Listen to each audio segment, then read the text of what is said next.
नमस्कार। आज के इस एक्सप्लेनर में हम उस बेहद दिलचस्प और लगभग अदृश्य से ढांचे की बात करने वाले हैं जो ये तय करता है कि हम और आप जटिल से जटिल स्किल्स को कैसे सीखते हैं। जब भी कोई नई जानकारी हमारे दिमाग में जाती है तो वो एक खास प्रोसेस से गुजरती है। आज हम उसी प्रोसेस को ब्लूम्स टैक्सोनॉमी के जरिए डीकोड करेंगे। अगर हमेशा से ये जानने की उत्सुकता रही है कि हमारे सीखने का स्ट्रक्चर असल में काम कैसे करता है, तो ये चर्चा बिल्कुल परफेक्ट है। चलिए सीधे मुद्दे पर आते हैं। जरा सोचिए, एक बड़ा ही बुनियादी सा सवाल है। कोई भी टीचर किसी विचार को कैसे मापेगा? 1956 में बेंजामिन ब्लूम और उनकी रिसर्च टीम के सामने यही सबसे बड़ी पहेली थी। जब हमारे एजुकेशनल गोल्स हवा-हवाई या अस्पष्ट होते हैं, तो ये जानना लगभग नामुमकिन हो जाता है कि किसी ने वाकई कुछ सीखा भी है या नहीं। ब्लूम की टीम ने इसी परेशानी को सुलझाने का बीड़ा उठाया। उन्होंने तय किया कि वो सीखने की प्रक्रिया को एक ऐसा स्ट्रक्चर देंगे जिससे टीचिंग और भी ज्यादा सटीक और असरदार हो सके। और सच कहें तो इस एक कदम ने एजुकेशन की पूरी दुनिया को हमेशा के लिए बदलकर रख दिया। तो आज के इस सफर में हम इस मशहूर कॉग्निटिव पिरामिड के ओरिजिनल मॉडल से शुरुआत करेंगे, उसके बाद नए बदलावों को देखेंगे और फिर उन डायमेंशंस और इमोशंस पर बात करेंगे जिन्हें अक्सर भुला दिया जाता है। और हाँ, आखिर में इसके क्रिटिक्स पर भी बिल्कुल निष्पक्ष होकर नजर डालेंगे। तो चलिए सबसे पहले 1956 के उस ओरिजिनल मॉडल से शुरुआत करते हैं जिसका पूरा फोकस हमारे दिमाग और बौद्धिक विकास पर था। ब्लूम का असली मकसद एजुकेशन को एक बिल्कुल क्लियर और मापे जाने वाले स्ट्रक्चर में ढालना था। उनके इस काम ने मास्टरी लर्निंग को बहुत गहराई से प्रभावित किया, क्योंकि इसने अमूर्त यानी एब्स्ट्रैक्ट विचारों को ऐसे कंक्रीट रिजल्ट्स में बदल दिया जिन्हें आसानी से मापा जा सकता था। अब टीचर्स के पास सिर्फ ये कहने के बजाय कि स्टूडेंट को ये समझना चाहिए, एक प्रॉपर फ्रेमवर्क था, ये देखने के लिए कि स्टूडेंट उस जानकारी का असल में कर क्या सकता है। ये कुछ ऐसा है कि हम एक सीढ़ी चढ़ रहे हैं। 1956 का ये मॉडल बेसिक फैक्ट्स के ज्ञान को याद रखने से शुरू होता है, फिर धीरे धीरे बात समझ और उस जानकारी के अनुप्रयोग यानी एप्लीकेशन तक पहुंचती है। और इसके बाद शुरू होती है हमारी हाई लेवल थिंकिंग, जानकारी को टुकड़ों में तोड़कर उसका विश्लेषण करना, नए आइडियाज का संश्लेषण करना, और सबसे टॉप पर आता है मूल्यांकन, यानी एक कड़े क्राइटेरिया के आधार पर किसी भी जानकारी को सही से जज करना। ये सीखने का एक बहुत ही शानदार स्टेप बाय स्टेप सफर है। आप टाइम में थोड़ा आगे चलते हैं और साल 2001 पर आते हैं। देखते हैं कि क्रेथवॉल और एंडरसन ने इस मॉडल में क्या बड़े बदलाव किए। यहाँ एक बहुत बड़ा और दिलचस्प शिफ्ट देखने को मिला, और वो था शब्दों का चुनाव। 1956 के ओरिजिनल मॉडल में पैसिव नाउन्स यानी निष्क्रिय संज्ञाओं का इस्तेमाल हुआ था, जो सीखने को बस एक रुकी हुई सी चीज मान रहा था। लेकिन 2001 में इसे पूरी तरह से एक्टिव वर्ब्स में बदल दिया गया। ज्ञान बन गया याद रखना और समझ बन गई समझना। एकदम से ऐसा लगा जैसे लर्निंग कोई पैसिव स्टेट नहीं है, बल्कि एक बहुत ही डायनामिक और एक्टिव प्रोसेस है।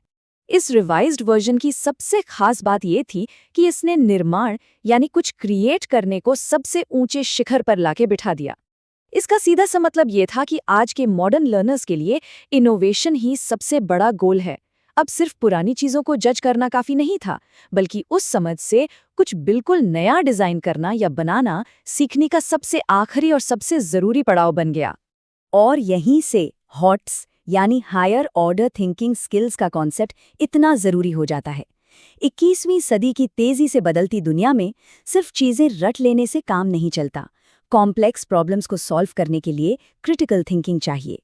और इसीलिए एजुकेशन सेक्टर का पूरा फोकस इस बात पर आ गया है कि कैसे लर्नर्स को रटने से बाहर निकालकर नए सॉल्यूशंस क्रिएट करने के लिए तैयार किया जाए। चलिए अब थोड़ी और गहराई में उतरते हैं और 2001 के उस हिस्से को देखते हैं जो ये साफ करता है कि हमें किस तरह की जानकारी को प्रोसेस करना है। देखिए, सिर्फ सोचना ही काफी नहीं है, ये भी पता होना चाहिए कि हम सोच किस बारे में रहे हैं। ये 4 डायमेंशंस उसी को समझाते हैं। बेसिक फैक्ट्स, सिद्धांतों वाला कॉन्सेप्चुअल ज्ञान, काम करने का तरीका यानी प्रोसीजरल ज्ञान, और इन सब में सबसे कमाल का है मेटाकॉग्निटिव ज्ञान। इसका सीधा सा मतलब है अपनी खुद की सोचने की प्रोसेस को समझना। जब हम ये समझ जाते हैं कि हम सीखते कैसे हैं, तो वो अपने आप में एक बहुत बड़ी सुपर पावर बन जाती है। अब आते हैं उस हिस्से पर जो एक बहुत ही शानदार सरप्राइज है, जिसे अक्सर लोग ब्लूम्स टैक्सोनॉमी में इग्नोर कर देते हैं, हमारे इमोशंस और हमारे मोटर स्किल्स। ज़्यादातर लोग ब्लूम्स मॉडल को सिर्फ दिमाग और लॉजिक से जोड़ते हैं, लेकिन 1964 का ये इफेक्टिव डोमेन भावनाओं की बात करता है। ये डोमेन दिखाता है कि कैसे कोई इंसान किसी नए आइडिया को सुनने के लिए तैयार होता है, फिर उस पर रिएक्ट करता है, उसे वैल्यू देता है, उसे अपने उसूलों में शामिल करता है, और आखिर में वो आइडिया उसके कैरेक्टर या चरित्र का परमानेंट हिस्सा बन जाता है। सीखना सिर्फ दिमाग का काम नहीं है, इसमें हमारी फीलिंग्स का भी पूरा रोल होता है। और फिर बात आती है हमारी फिजिकल दुनिया की। 1972 का साइकोमोटर डोमेन ये बताता है कि हम फिजिकल एक्शंस में कैसे माहिर होते हैं। शुरुआत होती है सिर्फ देखकर समझने से, जैसे किसी को बॉल कैच करते हुए देखना, फिर धीरे धीरे उसे खुद ट्राई करना, उसमें कॉन्फिडेंस लाना, और आखिर में ओरिजिनेशन तक पहुंचना, जहां कोई एथलीट या डांसर किसी की कॉपी नहीं करता बल्कि अपना खुद का एक बिल्कुल नया मूव क्रिएट करता है।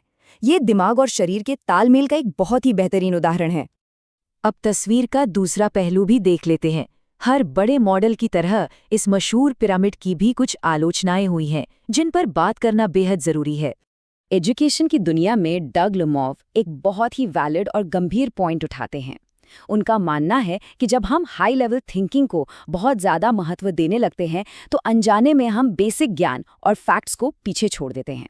इसका सबसे ज़्यादा नुकसान उन स्टूडेंट्स को होता है जिनके पास बाहर से जानकारी पाने के साधन कम हैं। अगर बुनियाद ही कमज़ोर रह जाएगी तो ऊपर की मंजिलें कैसे बनेंगी?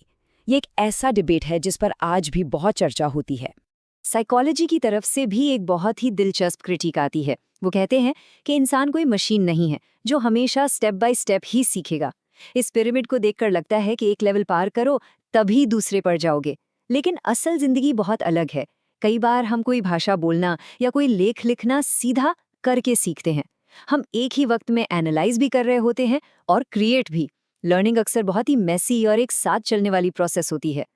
तो अंत में ये बड़ा सवाल हमारे सामने आकर खड़ा हो जाता है, क्या सीखना वाकई एक सीधी सीढ़ी पर चढ़ने जैसा है, या फिर ये एक ही समय पर कई चीज़ें करने और बनाने का एक डायनामिक प्रोसेस है? ब्लूम्स टैक्सोनॉमी ने हमें एजुकेशन को दिशा देने का एक कमाल का टूल तो ज़रूर दिया है, लेकिन हमारा इंसानी दिमाग जिस खूबसूरती और उलझे हुए तरीके से नई चीज़ें सीखता है, वो शायद किसी एक ढांचे में पूरी तरह समान नहीं सकता। इस बारे में ज़रूर सोचिएगा। इसी के साथ हम आज के इस एक्सप्लेनर को यहीं रोकते हैं। सीखते रहिए और नई चीज़ें बनाते रहिए।